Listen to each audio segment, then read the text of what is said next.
ഉൽപ്പത്തിയുടെ പുസ്തകത്തിലുള്ള വായന 8-ാം അധ്യായം 1 മുതലുള്ള വാക്യങ്ങൾ. നോഹയെയും പെട്ടകത്തിലുണ്ടായിരുന്ന എല്ലാ ജീവജാലങ്ങളെയും കന്നുകാലികളെയും ദൈവം ഓർത്തു.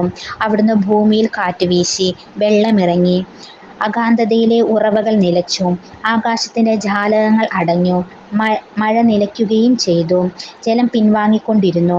150 ദിവസം കഴിഞ്ഞപ്പോൾ വെള്ളം വളരെ കുറഞ്ഞു.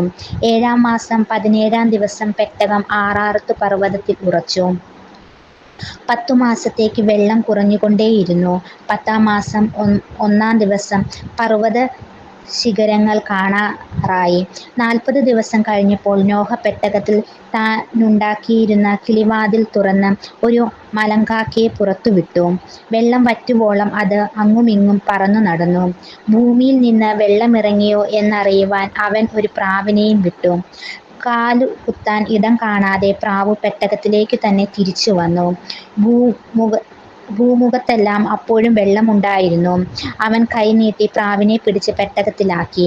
7 ദിവസം കൂടി കാത്തിട്ട് വീണ്ടും അവൻ പ്രാവിനെ പെട്ടകത്തിനു പുറത്തുവിട്ടു.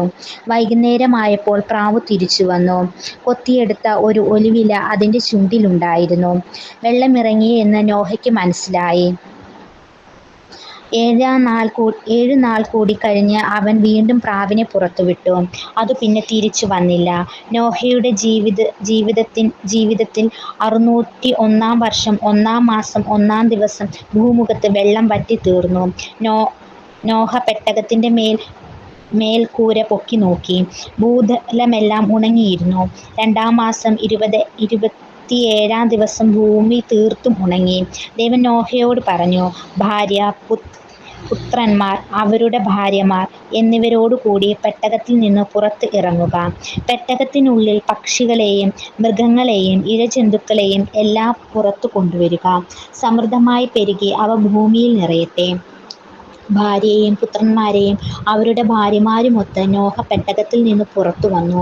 മൃഗങ്ങളും ഇഴജന്തുക്കളും പക്ഷികളും ഭൂമുഖത്ത് ചലിക്കുന്നവയൊക്കെയും ഇനം തിരിഞ്ഞ് പുറത്തേക്ക് പോയി.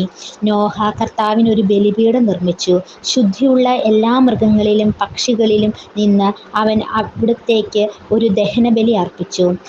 ആ ഹൃദ്യമായ ഗന്ധം ആസ്വദിച്ചപ്പോൾ കർത്താവ് പ്രസാദിച്ചരുളി, മനുഷ്യൻ കാരണം ഭൂമി ഇനി ഒരിക്കലും ഞാൻ ശപിക്കുകയില്ല.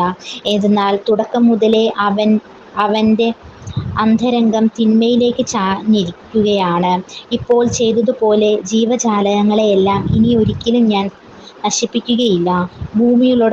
ഭൂമിയുള്ളിടത്തോളം കാലം വിതയും കൊയ്ത്തും ചൂടും തണുപ്പും വേനലും വർഷവും രാവും പകലും നിലനിൽക്കുകയില്ല.